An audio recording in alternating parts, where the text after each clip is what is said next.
В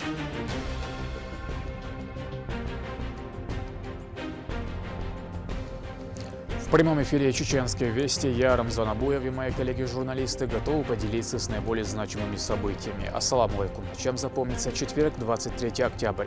Рамзан Кадыров проверил ход строительства нового военного городка для полка Ахмат-Чечня в Наурском районе. Для бойцов обустраивают полноценную инфраструктуру, современные казармы, столовую и многофункциональный спортзал. График ввода военной базы в эксплуатацию в репортаже Мадины Кураевой.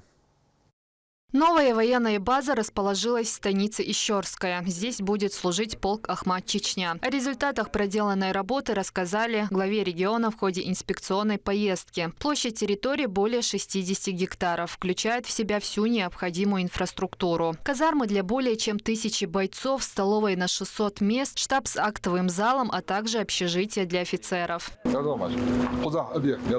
Общая площадь территории 61 гектар, площадь жилых и нежилых всех помещений 56 тысяч квадратов. Здесь порядка около 80 подобъектов на 1500 мест, в том числе 200 мест для офицерского состава и 2 четырехэтажных общежития, казармы по 400 мест и 2 казармы по 300 мест.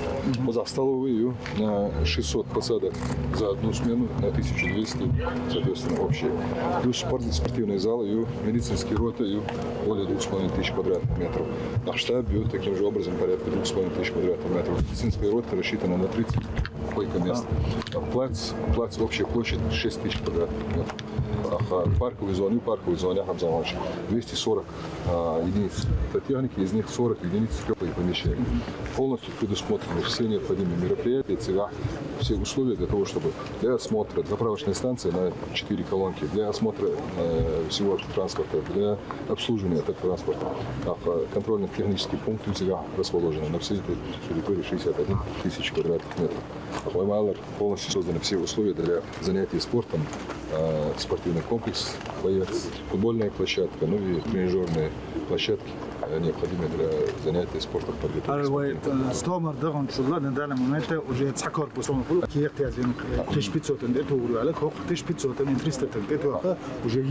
На 300 мест казарма Тетуана, на 100 человек общежитие для офицеров Тетуана. Уже 1500 мест у тебя, их 1200. Уже более 80% высокой степени готовности. В основном приймали проекты документации, срок финансирования, В скором времени появятся тренажерный зал, футбольное поле и специализированные площадки для физической подготовки военнослужащих. Реализация проекта идет при поддержке благотворительного фонда имени Героя России Ахмата Хаджи Кадырова и Министерства обороны России. В зданиях уже выполнены ремонтные работы. Осталось благоустроить территорию.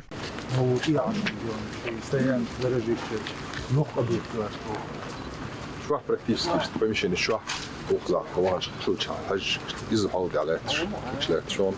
столовая уже практически на стадии завершения, оборудование даже уже подвести на ее. Хорошая, высокая степень готовности. Сега на 1300 человек с подвальным помещением, полностью подвальное помещение, функциональное, 4-этажное на 400. Тоже все условия созданы, 400 военнослужащих, 4-этажное, 3-этажное по 300 человек, 4-этажное по 400 человек. Кубы еще в основном по 8 военнослужащих одного уровня кое-что, куда был Асамбул.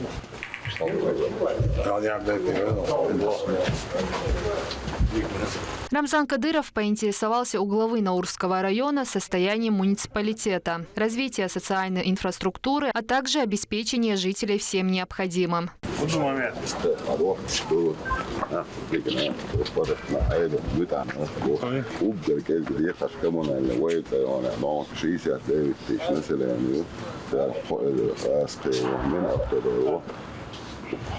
Широко 76 километров асфальтной покрытия. Шин бабы проблем же да там. Да, проблема. Но это индивидуально хамбат. Bak. Hadi taşımanın o da aldı. Tam da o diye de. Çesten de böyle böyle kolay oldu. Böyle hazne yapan dokma ostodon. Vona davet eder. Mesela şikabaya белгам ettекарио. Военный городок станет важным этапом в развитии инфраструктуры региона. Он обеспечит новые рабочие места и достойные условия для несения службы полку Ахмат Чечня. Мадина Кураева, Ислам Ибрагимов, Магомед Ахматов. При поддержке пресс-службы главы и правительства Чеченской Республики «Вести. Чеченская Республика». Аэроразведчики расчеты FPV-дронов группы «Бати» спецназа Ахмат Минобороны провели операцию на Харьковском направлении. Рамзан Кадыров сообщил в своем телеграм-канале, что благодаря слаженным действиям и высокому профессионализму бойцы сломили сопротивление противника на этом участке. Итогом операции стало полное уничтожение вражеской огневой точки. В высокогорном селении Хижахка ведутся реставрационные работы двух старинных каменных башен Хайбахского историко-архитектурного комплекса. Он включает в себя 4 башен. Это один из наиболее значимых памятников средневековой архитектуры. Главной задачей специалистов – максимально точно воссоздать их первоначальный облик. О том, как сохраняется наследие предков, в репортаже Лимды Джамалдиновой.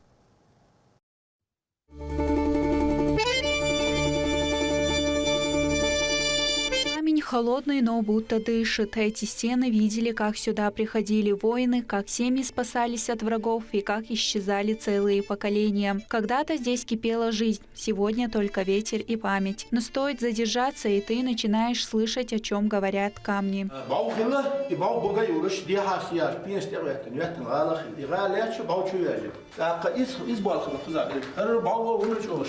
В северной части в урочище Хижик Галанчошского района сохранились 4 самые древние в Чеченской Республике башни. 1 боевая и 3 жилых. Здесь жили семьи Тайпа-Нашхой. Для них они были и домом, и крепостью одновременно. Этому месту больше 8 веков. Сегодня сюда пришли люди. Не с оружием, а с инструментами. Реконструкция комплекса выходит на финишную прямую. Каждое восстановленное звено – это возвращенный фрагмент памяти.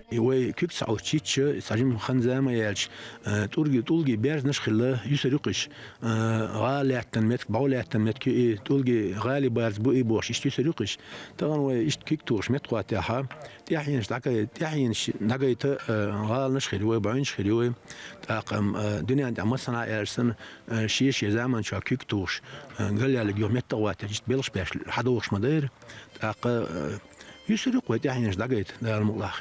Первая башня почти готова. 3 этажа, 17 метров высотой. Внутри все сделано так же, как было до. Вырезанные в стене ниши под свечи и посуду. Укрепительные угловые камни в центре, массивный опорный столб, а на каждом этаже бойницы. Все детали воссозданы вручную, чтобы сохранить подлинность. Здесь виден весь путь чеченского зодчества. От первых оборонных башен до жилых. А древние рисунки на стенах – это, возможно, как подпись тех, кто строил. Вот они, следы древних мастеров. Никаких красок, только камень и терпение.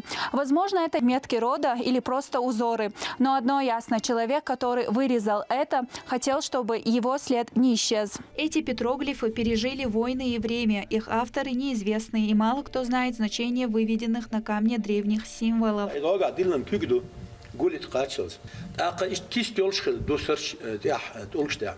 تاين حديث رعي موضوع باخونهاش كيستير جروكا ماستر اول تو باتنا قوي غالي لا باوي لا ياتنا تسون سوديتن شي افتوغرسن تا ايش ادو هنز قولي از كيكخل شي ادو شدلا مخكا حي تير خلص عما شي تشير شاش قوتش شي ماستر شاش ويتن كيك حدا عنار داتوش خلص او يخسيا اللي داستغله ويا شي باوي لا غالي لا يوتشخنا شاش تير زي انه اللي اشتا يعني سنه ولا اشتي قولي از كيك دچخله باخت. Вторая башня тоже проходит свой путь реконструкции. Каждый камень подбирается вручную. На месте работает и живет целая команда. Главный мастер Асхаб Ахмедов, аварец, который вырос в Шаройском районе Чеченской Республики. Он уже 10 лет восстанавливает исторические объекты региона. Мы в первую очередь восстановили каменную кладку. Он был по центру везде, на всех 4 сторонах разрушен. Вот эти углы, они старые, они сохранились. По углам вот так это видно, заметно здесь старая кладка. А вот этот посередине, который новая кладка, это если хорошенько присмотреться, заметно. Вот снаружи кладка и вот так зачеканку делаем. А снутри есть межярусные перекрытия деревянные. Для меня большая честь, что я прикладываю свою руку, что я помогаю, делаю, восстанавливаю чеченскую историю. Верхние части обеих башен были разрушены. Работы здесь велись не на глаз. Каждая трещина, след на камне изучили. Перед началом реконструкции специалисты провели исследование. Каждый элемент проверили проектами, утвержденными экспертами по историческому зодчеству. Главная задача – сохранить ту самую подлинную душу Хыжикха. Наша цель-задача – как-то придать объекту первозданный вид, облик. Но сегодня, если же у нас утраты большие, вот, например, вообще как все, вот, например, у нас в рамках сохранения объектов культурного наследия у нас есть три направления. Это у нас реставрация, это у нас сохранность объекта должна быть более 50%. Если же у нас сохранность менее 50%, то этот объект подлежит консервации. Одну из башен отреставрировали несколько лет назад. Последняя ждет своей очереди. Она настанет в следующем году. Стоит отметить, что с 2008 по 2024 год в регионе было восстановлено более 142 объектов культурного наследия. И работа в этом направлении продолжается. Лимда Джамалдинова, Сайдамин Мусаев, Магомед Тутаков, Вести, Чеченская Республика. На телерадиокомпании «Войнах» проводится модернизация вещания. Ее осуществляют специалисты компании «Тракт». В течение 7 дней они будут заниматься дооснащением и обновлением программного обеспечения. Зарубежное оборудование, которое ранее использовалось в эфирном комплексе, заменит на современные отечественные аналоги. Это гарантирует технологическую независимость и безопасность. В результате радиослушатели «Войнаха» получат сигнал более высокого качества. ВГТРК проводит работы по замене импортных программных обеспечений на оборудование по возможности. И в связи с этим у нас находятся специалисты из Петербурга, из Москвы, которые меняют программное обеспечение на серверах, на радио. И на рабочих местах тоже будет обновление программ, тоже российского производства, отечественного. После завершения работ мы не будем зависеть от импортных поставщиков. Все будет отечественно и повысится надежность.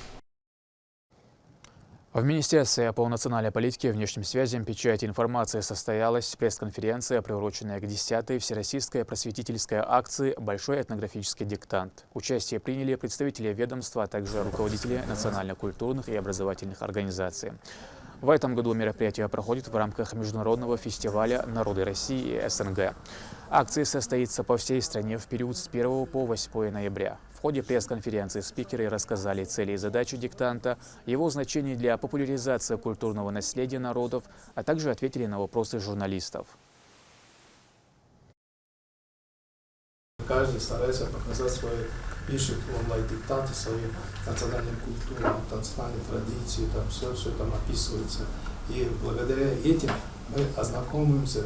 Например, если принадлежит турецкой национальности, я знаю, как вот нагайский культурный центр, как у них отношение нагайского народа. И это помогает, если общий взять просто, что мы друг друга, какие бы национальности не были, понимаем. И у каждого боль, радость какие. Благодаря этому мы как-то сближаемся и сохраняем нашу общую дружбу. В Аргуне состоялся республиканский фестиваль-конкурс оркестров народных инструментов «Халкан Мукмаш». 12 творческих коллективов представили зрителям традиционные народные мотивы и современные аранжировки для национальных инструментов. О красоте народной музыки репортаж Турпалали Тайсумова. 12 коллективов из разных районов вышли на сцену, чтобы исполнить национальные композиции с использованием традиционных инструментов. Фестиваль-конкурс под названием «Халкан Мукмаш» приурочен к году города Грозного и района имени Владимира Путина. Солисты блестяще владеют орудием музыки. У всех прекрасный настрой на творческое исполнение.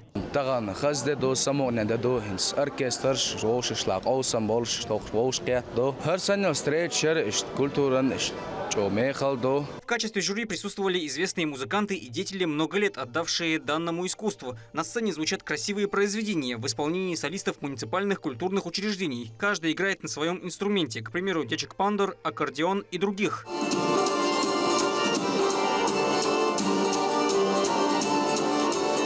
Судьи оценивали выступления по 10-бальной шкале. И не только исполнение, но и внешний вид конкурсантов, а именно их костюмы. Заслуженный работник культуры Российской Федерации Рамзан Даудов в своем приветствии отметил, что коллективом-оркестром выступать непросто. Важна синхронность, ритмика и многое другое.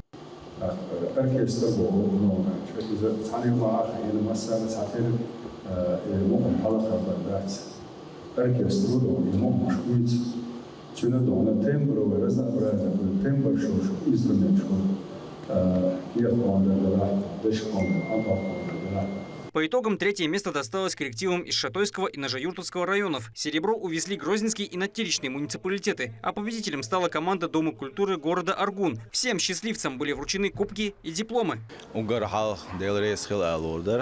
Фестиваль конкурс Хуайланчарна тиквич долж чваран бох яхкан бу чулатсан бол шхаз хауш катразни вашкар нах бу халат масал до гиш бу инструментальный швартлык ам швартом до о хок конкурсан кечан бу сакир соханер охтан пиру мехтиги яхкин. Проведение конкурса с использованием народных инструментов почти всегда погружает зрителя в гамму незабываемых эмоций. Главная цель фестиваля – это сохранение и творческое развитие культурно-воспитательных, просветительских и нравственных традиций народного оркестрового искусства. Турпа Лолита Исумов и Моусар Хаджиев. Вести. Чеченская Республика. В Национальной библиотеке имени Абузара Айдамирова состоялась встреча организаторов международного фестиваля «Кино на службе Отечеству» и представителей чеченского кинематографического сообщества.